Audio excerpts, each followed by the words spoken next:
What's up, guys? How's it going? Welcome in here, Rover Sports. Just doing a video. I'm on my way to an NBA draft party tonight. It's going to be pretty fun. But I wanted to do a little video tonight or today. Just breaking news is that Jameis Winston has been suspended for the first 3 games of the NFL regular season.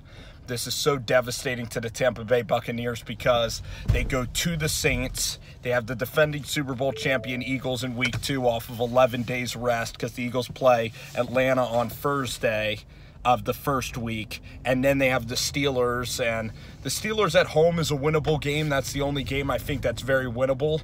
But going to the Saints, going to the Dome and having Fitzpatrick there, I believe that it's going to be such a detriment. And if the Bucs, at best, at the very best, the most optimistic Bucs fan would tell you that they're going to go 1-2, I pick this team to win the NFC South.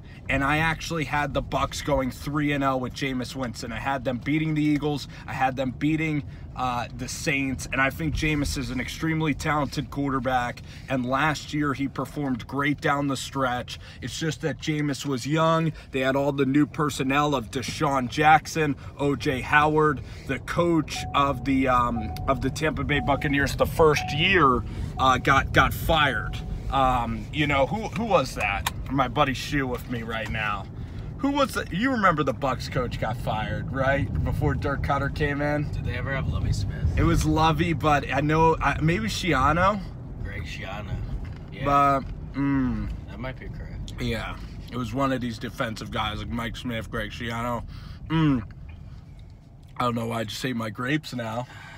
But what I'm going to say is that it's so devastating. And for Jameis Winston, this is a guy that seemed to move past his issues of the past. And, with Jameis Winston, you could certainly argue that Jameis Winston, a lot of people will never think he was innocent for the rape charges at Florida State, because they can argue that the Tallahassee police wanted to keep Jimbo Fisher and the football team afloat, so that kind of like the Waco and the Baylor situation, that the cops would support the star player in Jameis Winston. And then Jameis Winston, got on the table and said some, curse words. And now this is over an Uber driver. And this is a couple of years later. The thing with Ezekiel Elliott happened, I don't know if it was his rookie season, but I think it was in the summer.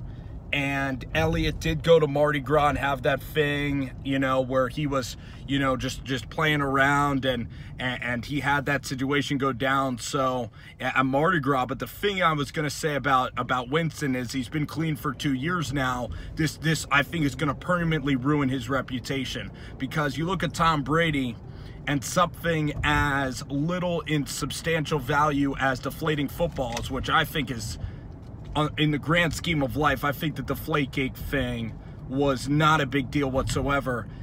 Everybody's going to remember that. They remember the 4-game suspension. They remember Garoppolo and Brissett playing those games. Now for Jameis Winston, his whole past is going to be echoed throughout the news. It could really do him in terms of fans, in terms of people now retracing his past, people now having to become re-educated with Florida State, re-educated with everything that he's done, and the guy can simply not move on. And people are going to say, well, he deserves this, he deserves to be in jail, he deserves to not be playing football. Or people are going to say on the other side that he's completely innocent and that this is holding him back, and they feel bad for Jameis. A lot of people with Jameis Winston and such a polarizing player, you're going to be on one side of the fence or the other. And frankly, not a lot of us even know what really happened, at Florida State and everything surrounding him. But for the Tampa Bay Buccaneers, just in football terms, this is horrific. This ruins their season. This could ruin Dirk Cutter's job, because Dirk Cutter, he had a very poor season last year, and he needed a bounce-back year. And now if you're the Tampa Bay Buccaneers, and I'm going to ask my friend this right now, do you go out and sign a more elusive quarterback that's harder to prepare for than Ryan Fitzpatrick? Well, you got to say, honestly, Ryan Fitzpatrick, he's had a couple years now in the system, at least one, and right. And he started a couple games, so at least he knows the playbook, he knows the personnel that he's playing with, and so I think he's he's the easiest choice out of people to pick, because Who else is out there at this time that they can bring in for only 3 games? You got to think about it. You know, the package. But the thing is... I'll say one thing, Spencer. Even though it is a 3-game suspension and we're all going to overreact to it, and, 3 games really do matter, they have that rest of the season when he comes back to still have a successful season. So do you really overreact to 3 games, go find a contract for another player when, Jameis might just come back in and play the remainder of the season. So I think it's just something to think about. I think it's easy to overreact to something like that. Well, I was going to say about this whole situation is, first, mention the Fitzpatrick curse first for the viewers. Oh, yes. So the Ryan Fitzpatrick curse is that basically every team that he has been on, he's ended up starting. He started as the backup, and because of injuries, or in this case with Jameis Winston, the suspension, he's ended up being the starting quarterback. So a lot of people have called it the Fitzpatrick curse, because whenever he's on the team, he's ended up getting an opportunity. So, kind of like the Madden curse. It's like... happens to be with Ryan Fitzpatrick. But shoot, let me tell you about this Bucs team. Let me try to educate you on some things you probably already know. Let's go back and let me tell you about this defensive line. Vinny Curry, Bo Allen, both really productive players for the Eagles. Jason Pierre-Paul, Gerald McCoy, who you've heard about, one of the best defensive linemen in the NFL. Noah Spence off the edge. They have so many horses on that defensive line, Yeah. Pierre-Paul, like I mentioned, McCoy, Curry, Bo Allen, they add that all to their arsenal. And then their secondary isn't too bad either. Their secondary, they drafted Carlton Davis, so they drafted guys that are a lot better. Their secondary is probably the weak point of their team, but their linebackers, you probably heard of Levante David from Nebraska, who's a really good player, Quan Alexander. So their linebackers are really solid players as well. And did they bring in a cornerback? Or did they sign a corner? A safety or a corner?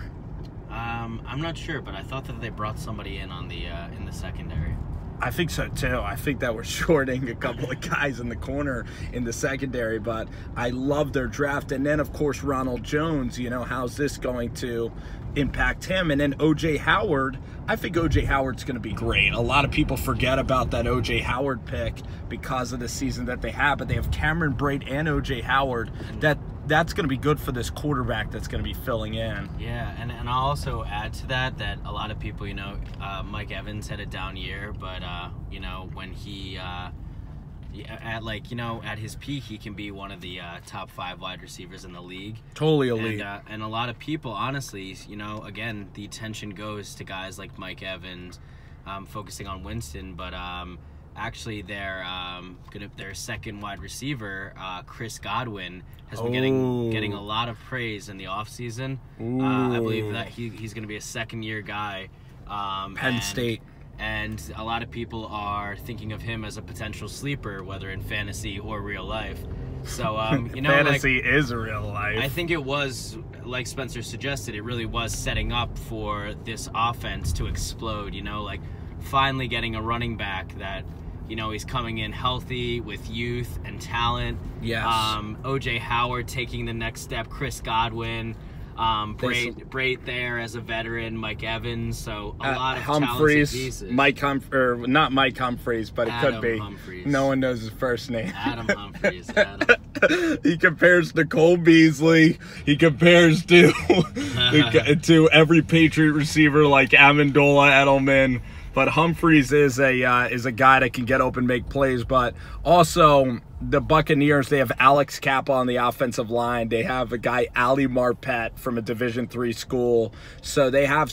I just love their whole roster, and I love that nobody was talking about them. But now, the first game in New Orleans, they're going to have to somehow produce enough offense. And what I was going to say is, if they do bring in Robert Griffin, if they do bring in Bridgewater. The tough thing is that I think you can bring in RG3. I would probably start RG3 over Ryan Fitzpatrick. And then you could go out and you look at Manziel and Kaepernick. And the thing about having those two guys is that if you're going to keep them there past when Jameis Winston is there, you're just going to create then for the fans more of a media circus with Manziel and Cap, that I would like them to bring in RG3 preferably. Or they could start Fitzpatrick and try to win 1 out of the 3 games. Then they go to Chicago and they try to get to 2-2. So they do have 2 games at home. I believe they could beat the Steelers. Their defense is just going to have to be absolutely spectacular. Odds are is that they roll with Ryan Fitzpatrick. But for Jameis Winston, this is going to be a huge mental hurdle, because all of the distraction that is now going to pour in, all of the Florida State stuff is now coming back to the forefront of the NFL viewers' minds, and that's what is really going to overtake this story, is the morality of Jameis Winston, him as a person, and this Uber driver situation. Just like Ezekiel Elliott, how he went from, as a rookie, being beloved by really a lot of fans, even guys that weren't Dallas Cowboys fans, and now a lot of people have trouble supporting Ezekiel Elliott, or it's more complicated. Jameis Winston, once again, his past comes up to get him here in this instance, and the NFL too is going to be taking on some critique as well from Roger Goodell, as I think the NFL decides to make this move here today. So a question I have for you, Spencer, is, yes, long vid, but a good vid. Yeah, but now that you know, your pick to come out of the NFC South has suffered a detrimental blow, who do you think now is the odds-on favorite to come out of the NFC South? Who I think is one of the more competitive divisions, with Atlanta and the Saints both making the playoffs. Carolina, I think is getting a lot more talented on the offensive end, and they'll still be pretty solid on defense. So I honestly, out of the 3 I just named, I could see Atlanta maybe falling off the most, with the Saints improving on defense. That, they have their 2 stud corners, and then I could see Breeze, slinging the ball a little bit more this year. Kamara, second year, maybe another big step. Yes. And Lattimore, yes. And they also got a defensive lineman. I think the Saints are a win-now team. I didn't think the Saints would ever be bad. I didn't think the Saints would. There's no reason to believe. They all got it coming back. I believe Atlanta, you're right. Even though they won that playoff game, their offense was pretty inconsistent last year, if you remember. And then they do have Dan Quinn, who's a pretty good coach. Will their defense stay together? They have Calvin Ridley now and Julio Jones. And I believe Julio Jones hasn't been going to camp. I believe that there's some friction there, right, with Julio Jones. I read somewhere that they're worried he's been hanging out with T.O. too often. Supposedly he's been training with Terrell Owens, and they don't think he's a great influence. That's what he's becoming a diva. Yeah, but he's going to break Matt Ryan apart. But yeah, there definitely is some divide between Julio's camp and the Falcons, and that's funny because you always think of Julio as very quiet, not in the headlines sort of deal. Yeah. But here's the thing that I still like Julio Jones, though. I still think that he cares about football just as much as anybody. I think Carolina, they lost their defensive coordinator, Steve Wilkes. That team's just getting a little bit stale with Cam Newton, and Christian McCaffrey. And I just think that they have a shelf life. I like a lot more what the Bucs did with their draft. I like the Bucs roster a lot more. So it's sad to see the Bucs go down, but it's unbelievable. You mentioned the NFC, and I think that it's just so funny that if you look at the AFC East, we have teams like Miami, Jets, and Bills. You look at the AFC North, Browns, Ravens, Bengals. The whole AFC, even the Raiders, the Broncos, they're just so mediocre, even comparing to just the NFC South. It is the most competitive NFC we've seen in such a long time. So for the Bucs, their defense is going to have to play lights out. If they win 1 game, they go to Chicago week 4. They can be 2-2 with Winston coming back. That's what you have to hope for if you're the Bucs. You just can't have disaster strike. And we'll see if this breaks apart their team now. So, Rover Sports headed to the NBA draft, thank you guys for watching the video today. And this video really flew by, and I cannot wait for this NBA draft. And I'll have comments on that tomorrow. Take care. Have a wonderful day.